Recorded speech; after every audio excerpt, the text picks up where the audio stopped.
பிரியமானவர்களே, கர்த்தருடைய பரிசுத்த நாமத்தில் உங்கள் அனைவருக்கும் ஸ்தோத்திரம்.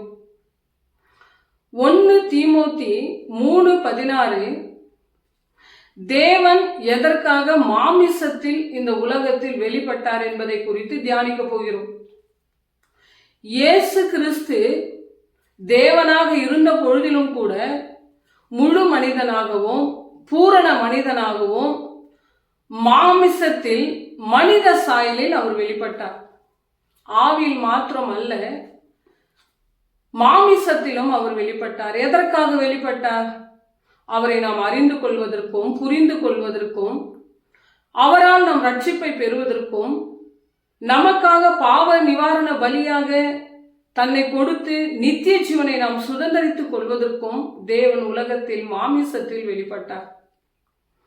யோவான் 1:14 அந்த வார்த்தை மாமிசமாகி கிருபையினாலும் சத்தியத்தினாலும் நிறைந்தவராய் நமக்குள் வாசம் பண்ணினார், அவருடைய மகிமையை நாம் கண்டோம் என்று. கொலேசியன் 1:15 அவர் தரிசனமான தேவனுடைய தற்சுரூபமும் சர்வ சிருஷ்டிக்கும் முதற் பேரானவராய் இருக்கிறார் என்று. இதனுடைய பொருள் என்னவென்றால், காணக்கூடாத தேவன் மாமிசத்தில் வெளிப்பட்டார் என்றும் உலகத்தில் படைக்கப்பட்ட அனைத்து படைப்புகளிலும் அவரே முதன்மையானவர் என்பதின் பொருள்படுகிறது. தேவன் பூரண மனிதனாகவும் பூரண தேவனாகவும் இந்த உலகத்தில் இருந்தார். அவர் இந்த உலகத்தில் இருந்தபோது நம்மை போலவே பசியோடும் வலியோடும் துன்பத்தோடும் வாழ்ந்தார். அவர் இந்த உலகத்தில் வாழ்ந்தபோது எத்தனையோ பாவங்கள் இருந்த இந்த உலகத்திலே பாவத்தை தொடாமல் தன்னை பரிசுத்தமாய் பாதுகாத்து கொண்டார். தன் ஜீவனை கொடுத்து நம் ஜீவனை மீட்டார். பிதாவின் ஒரே குமாரனாகிய இயேசு கிறிஸ்துவினால் நாம் ரட்சிக்கப்படும்படியாக நித்திய ஜீவனை சுதந்திரித்துக் கொள்ளும்படியாக அவர் இந்த உலகத்தில் வந்தார். அதற்காக நாம் 7 பாயிண்டை பார்க்கலாம். முதலாவது, காணக்கூடாத தேவன் என்று. நம்மேல் கொண்ட அளவில்லாத அன்பினாலும் அளவில்லாத இரக்கத்தினாலும் காணக்கூடாத தேவன் அதை நம்மிடத்தில் வெளிப்படுத்தும் வண்ணமாய் இந்த உலகத்திற்கு மாமிசத்தில் வந்தார் என்று. அதற்காக தான் இங்கே யோவான் 17:25-26 இப்படியே சொல்லுகிறது. என் நீதியின் பிதாவே, இந்த உலகம் என்னை அறியவில்லை, நானோ உன்னை அறிந்திருக்கிறேன். நீர் என்னை இந்த உலகத்திற்கு அனுப்பினதை அவர்களும் அறிவார்கள். நீர் என்மேல் வைத்த அன்பு நான் அவர்களுக்குள் இருக்கும்படிக்கும் நானும் அவர்களுக்குள் இருக்கும்படிக்கும் உன்னுடைய நாமத்தை அவர்களுக்கு நான் தெரியப்படுத்துவேன் என்று இங்கே தேவன் சொல்லுகிறார். இரண்டாவது பார்ப்போமானால், தேவன் இந்த உலகத்திற்கு மாமிசத்தில் எதற்காக வந்தார் என்றால், எப்படி ஜெபிப்பது, எப்படி நம் விரோதிகளை மன்னிப்பது, மேற்கொள்வது, எப்படி பரிசுத்தத்தை காத்துக்கொள்வது என்பதற்காக.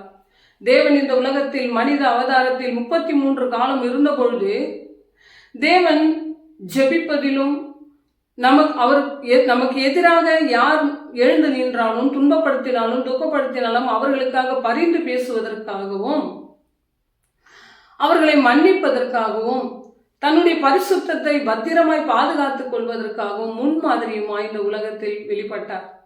அதற்காக தான் யோவான் 13:15 இப்படியாய் சொல்லுகிறார். நான் செய்தபடி நீங்களும் செய்வதற்காக நான் உங்களுக்கு முன்மாதிரியாய் இருந்தேன் என்று இங்கு தேவன் சொல்லுகிறார்.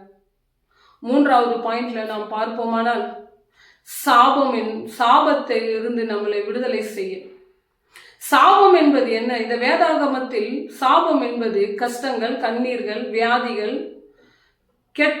கெட்ட விஷயங்கள், இவைகள் எல்லாம் சாபம் என்று சொல்லப்பட்டிருக்கிறது. இந்த சாபத்திலிருந்து நம்மளை விடுதலை செய்வதற்காக தேவன் உலகத்தில் மாமிசத்தில் வெளிப்பட்டார். பிரியமானவர்களே, அதற்காக தான் கலாத்தியன் 3:13 நாம் பார்ப்போமானால், மரத்தில் தூக்கப்பட்டவன் எவனும் சபிக்கப்பட்டவனாய் இருக்கிறபடியினால் இயேசு கிறிஸ்து நமக்காக சாபமாகி நியாயப்பிரமாணத்தின் சாபத்தில் இருந்து நம்மை மீட்டு கொண்டார் என்று பார்க்கிறோம். நான்காவதாக பார்க்கிறோம் என்றால், நியாயப்பிரமாணத்தை நிறைவேற்ற மாமிசத்தில் வெளிப்பட்டார் என்று. நியாயப்பிரமாணம் என்பது என்ன? சத்தியம், தேவனுடைய வார்த்தைகள், தேவனுடைய கட்டளைகள், அவருடைய நீதிகள், அதை நிறைவேற்ற வந்தேன் என்று தேவன் இங்கே சொல்லுகிறார். மத்தேயு 5:17 பார்ப்போமானால், நியாயப்பிரமாணத்தை ஆனாலும் தீர்க்க தரிசனங்களை ஆனாலும் நான் அழிப்பதற்கு வந்தேன் என்று எண்ணிக்கொள்ளாதீர்கள். அழிப்பதற்கு அல்ல, நிறைவேற்றுவதற்கே நான் வந்தேன் என்று இங்கே தேவன் சொல்லுகிறார். அடுத்ததாக நாம் பார்ப்போமானால், ஐந்தாவதாக நாம் பார்ப்போமானால், நம் பாவத்திலிருந்து நம்ம விடுதலை செய்யும்படி தேவன் இந்த உலகத்தில் மாமிசத்தில் வெளிப்பட்டார். நம்முடைய பாவத்திற்காக அவர் மரித்து அவருடைய நீதி நம்மில் வாழ வேண்டும் என்பதற்காக இந்த உலகத்திற்கு தேவன் வந்தார். அதற்காக தான் 1 பேதுரு 1:19 இப்படியாய் சொல்லுகிறது, குற்றமில்லாத மாசற்ற ஆட்டுக்குட்டியாகிய இயேசு கிறிஸ்துவின் இரத்தத்தினால் நாம் மீட்கப்பட்டோம் என்று. அவருடைய இரக்கத்தின் ஐஸ்வர்யத்தினாலும் அவருடைய கிருபையின் ஐஸ்வர்யத்தினாலும் அவருடைய இரக்கத்தினாலும் நாம் ரட்சிப்பை பெற்றுக்கொண்டோம், பாவ மன்னிப்பாகிய மீட்பை பெற்றுக்கொண்டோம் என்று இங்கே தேவன் சொல்லுகிறார்.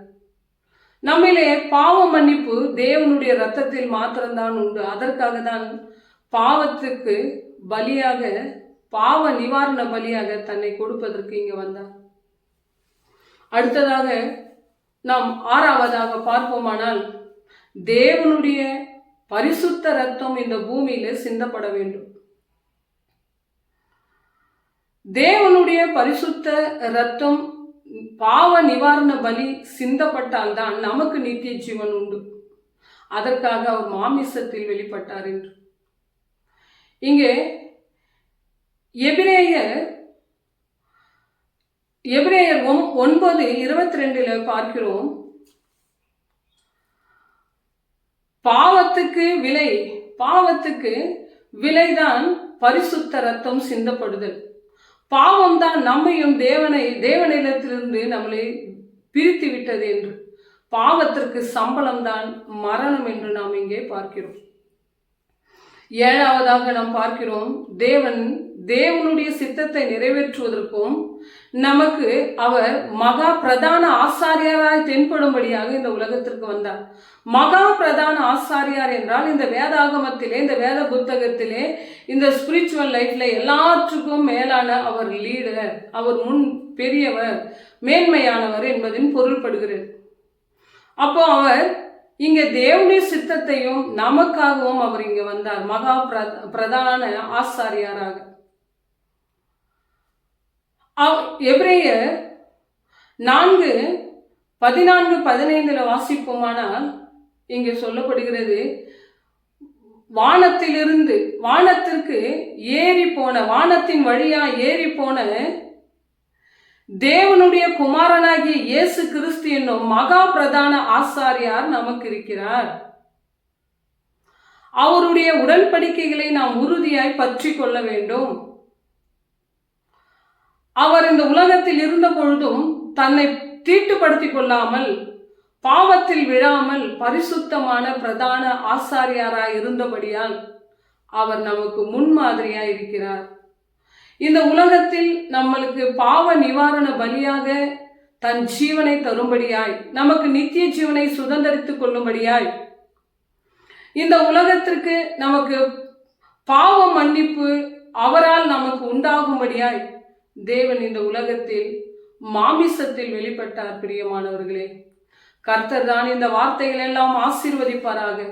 பிதாவாகிய தேவனாலும் கர்த்தராகிய இயேசு கிறிஸ்துவினாலும் உங்களுக்கு கிருபையும் சமாதானமும் என்றென்றும் உண்டாவதாக. ஆமென்.